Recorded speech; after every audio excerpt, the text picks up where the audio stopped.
Hello everyone. We're here at Rockingham Park. This is Rockingham Racetrack right behind me in Salem, New Hampshire. We're here on kind of a gloomy spring day, but this is the first time I've read in this good state of New Hampshire. Live free or die. York, of course, abides by that on a daily basis. We're going to read just some of The Rape of Lucrece. We're going to start this one off. I've never read this. I've always wanted to read it, and I figured I would do it for the first time on camera, since that seems to be what I have put before myself on this project. And there are a couple things to read before we start the actual poetry. First, there's the dedication, written by William Shakespeare, and then there's the argument, which is about 50 lines long. So here's the dedication. To the Right Honourable Henry Wriothesley, Earl of Southampton and Baron of Titchfield. The love I dedicate to your lordship is without end, whereof this pamphlet, without beginning, is but a superfluous moiety. The warrant I have of your honourable disposition, not the worth of my untutored lines, makes it assured of acceptance. What I have done is yours. What I have to do is yours.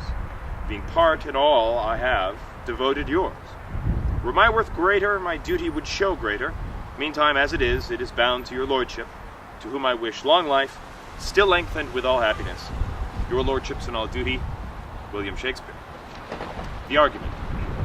Lucius Tarquinius, for his excessive pride, surnamed Superbus, after he had caused his own father-in-law Servius Tullius to be cruelly murdered, and, contrary to the Roman laws and customs, not requiring or staying for the people's suffrages, had possessed himself of the kingdom, went, accompanied with his sons and other noblemen of Rome, to besiege Ardea. During which siege, the principal men of the army, meeting one evening at the tent of Sextus Tarquinius, the king's son, in their discourses after supper, every one commended the virtues of his own wife, among whom Collatinus extolled the incomparable chastity of his wife Lucrece. In that pleasant humour they all posted to Rome, intending by their secret and sudden arrival to make trial of that which every one had before avouched. Only Collatinus finds his wife, though it related in the night, spinning amongst her maids. The other ladies were all found dancing and revelling, or in several disports. Whereupon the nobleman yielded Collatinus the victory, and his wife the fame. At that time Sextus Tarquinius, being inflamed with Lucrece's beauty, yet smothering his passions for the present, departed with the rest back to the camp, from whence he shortly after privily withdrew himself, and was, according to his estate, royally entertained and lodged by Lucrece at Collatium. The same night he treacherously stealeth into her chamber, violently ravished her, and early in the morning speedeth away. Lucrece, in this lamentable plight, hastily dispatcheth messengers, one to Rome for her father, another to the camp for Collatine. They came, the one accompanied with Junius Brutus, the other with Publius Valerius, and finding Lucrece attired in mourning habit, demanded the cause of her sorrow. She, first taking an oath of them for her revenge, revealed the actor and whole manner of his dealing, and withal suddenly stabbed herself. Which done, with one consent they all vowed to root out the whole hated family of the Tarquins, and, bearing the dead body to Rome, Brutus acquainted the people with the doer and manner of the vile deed, with a bitter invective against the tyranny of the king, wherewith the people were so moved that, with one consent and a general acclamation, the Tarquins were all exiled, and the state of government changed from kings to consuls. Oh, so this is about democracy. Well, live free or die, indeed. All right, The Rape of Lucrece. Here we go. From the besieged Ardea, all in post, borne by the trustless wings of false desire, lust-breathed Tarquin leaves the Roman host, and to Collatium bears the lightless fire, which, in pale embers hid, lurks to aspire, and girdle with embracing flames the waist of Collatine's fair love, Lucrece the chaste.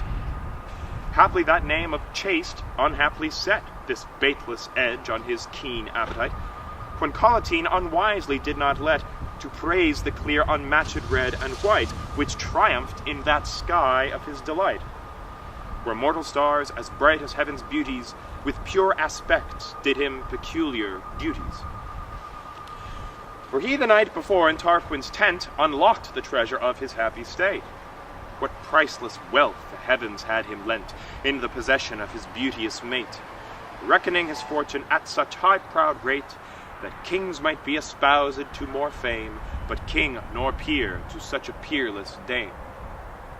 O happiness enjoyed but of a few, and if possessed, as soon decayed and done, as is the morning silver melting dew against the golden splendor of the sun, an expired date, cancelled ere well begun. Honor and beauty in their owner's arms are weakly fortressed from a world of harms. Beauty itself doth of itself persuade the eyes of men without an order. What needeth then apology be made to set forth that which is so singular? Or why is Collatine, the publisher of that rich jewel, he should keep unknown from thievish ears because it is his own? Perchance his boast of Lucrece sovereignty suggested this proud issue of a king. For by our ears our hearts oft tainted be. Perchance that envy of so rich a thing, braving compared, disdainfully did sting his high-pitched thoughts, that meaner men should vaunt, that golden hap which their superiors want. But some untimely thought did instigate his all too timeless speed, if none of those. His honor, his affairs, his friends, his state, neglected all, with swift intent he goes to quench the coal which in his liver glows. O rash false heat, wrapped in repentant cold, thy hasty spring still blasts and ne'er grows old. When at Collatium this false lord arrived, well was he welcomed by the Roman dame, within whose face beauty and virtue strived, which of them both should underprop her fame. When virtue bragged, beauty would blush for shame. When beauty boasted blushes in despite, virtue would stain that, or with silver white. But beauty, in that white intitulate, from Venus doves doth challenge that fair field. Then virtue claims from beauty beauty's red, which virtue gave the golden age to gild their silver cheeks, and called it then their shield, teaching them thus to use it in the fight.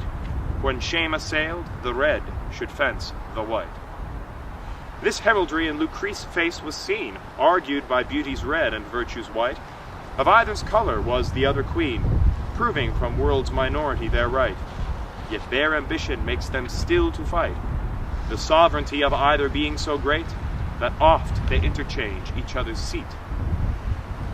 This silent war of lilies and of roses, which Tarquin viewed in her fair face's field, in their pure ranks his traitor eye encloses, where, lest between them both it should be killed, the coward captive vanquished doth yield to those two armies that would let him go, rather than triumph in so false a foe. Now thinks he that her husband's shallow tongue, the niggard prodigal that praised her so, in that high task hath done her beauty wrong, which far exceeds his barren skill to show. Therefore that praise which Collatine doth owe, enchanted Tarquin answers with surmise, in silent wonder of still gazing eyes.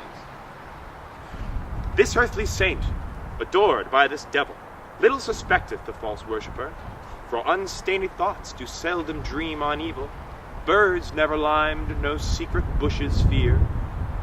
So guiltless, she securely gives good cheer, and reverent welcome to her princely guest, whose inward ill no outward harm expressed. For that he colored with his high estate, hiding base sin in pleats of majesty, that nothing in him seemed inordinate, save sometime too much wonder of his eye, which having all could not satisfy. But poorly rich, so wanteth in his store, that cloyed with much, he pineth still for more. But she that never coped with stranger eyes, could pick no meaning from their parling looks, nor read the subtle shining secrecies writ in the glassy margins of such books. She touched no unknown baits, nor feared no hooks, nor could she moralize his wanton sight, more than his eyes were opened to the light. He stories to her ears her husband's fame, won in the fields of fruitful Italy, and decks with praises Collatine's high name, made glorious by his manly chivalry. With bruised arms and wreaths of victory, her joy with heaved up hand she doth express, and wordless so greets heaven for his success. How are you, sir? Feel free to take one. Thank you very much. Enjoy poetry. Is this your writing, or are you reading Shakespeare? Shakespeare, the Rape of Lucrece. Oh, wonderful. Good work. Thank you. Good work, Bill Barclay. Thanks very much. Yeah. Far from the purpose of his coming thither, he makes excuses for his being there. No cloudy show of stormy, blustering weather doth yet in his fair welkin once appear, till sable night, mother of dread and fear, upon the world dim darkness doth display, and in her vaulty prison stows the day. For then is Tarquin brought unto his bed, intending weariness with heavy sprite. For after supper long he questioned with modest Lucrece, and wore out the night. Now leaden slumber with life's strength doth fight, and every one to rest himself betakes, save thieves and cares and trouble minds that waits. As one of which doth Tarquin lie revolving, the sundry dangers of his will's obtaining, yet ever to obtain his will resolving, though weak-built hopes persuade him to abstaining. Despair to gain doth traffic oft for gaining, and when great treasure is the meed proposed, though death be adjunct, there's no death supposed. Those that much covet are with gain so fond, that what they have not, that which they possess, they scatter and unloose it from their bond, and so by hoping more, they have but less.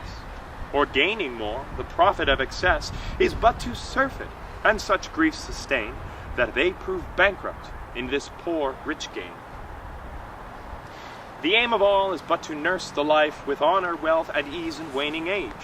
And in this aim there is such thwarting strife, that one for all, or all for one, we gauge.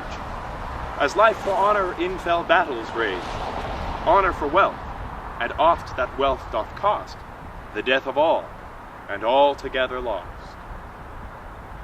So that in venturing ill we leave to be the things we are for, that which we expect. And this ambitious foul infirmity, in having much, torments us with defect of that we have, so then we do neglect the thing we have, and all for want of wit, make something nothing by augmenting it. Such hazard now must doting Tarquin make, pawning his honor to obtain his lust, and for himself he must forsake. Then where is truth, if there be no self-trust? When shall he think to find a stranger just, when he himself confounds, betrays to slanderous tongues and wretched, hateful days? Now stole upon the time the dead of night, when heavy sleep had closed up mortal eyes. No comfortable star did lend his light, no noise but owls and wolves' death-boding cries. Now serves the season that they may surprise the silly lambs' pure thoughts are dead and still, while lust and murder wakes to stain and kill. And now this lustful lord leaped from his bed, throwing his mantle rudely over his arm, is madly tossed between desire and dread. The one sweetly flatters, the other feareth harm, but honest fear, bewitched with lust's foul charm, doth too oft betake him to retire, beaten away by brain's sick rude desire. His falchion on a flint he softly smiteth, that from the cold stone sparks of fire do fly, whereat a waxen torch forthwith he lighteth, which must be lodestar to his lustful eye. And to the flame thus speaks advisedly, As from this cold flint I enforced this fire, so Lucrece must I force to my desire. Here, pale with fear, he doth premeditate the dangers of his loathsome enterprise, and in his inward mind he doth debate what following sorrow may on this arise. Then looking scornfully he doth despise his naked armor of still slaughtered lust, and justly thus controls his thoughts unjust. Fair torch, burn out thy light, and lend it not to darken her whose light excelleth thine. And die unhallowed thoughts before you blot with your uncleanness that which is divine. Offer pure incense to so pure a shrine. Let fair humanity abhor the deed that spots and stains love's modest snow-white weed. Oh, we're gonna have to stop. It's now raining. To be continued.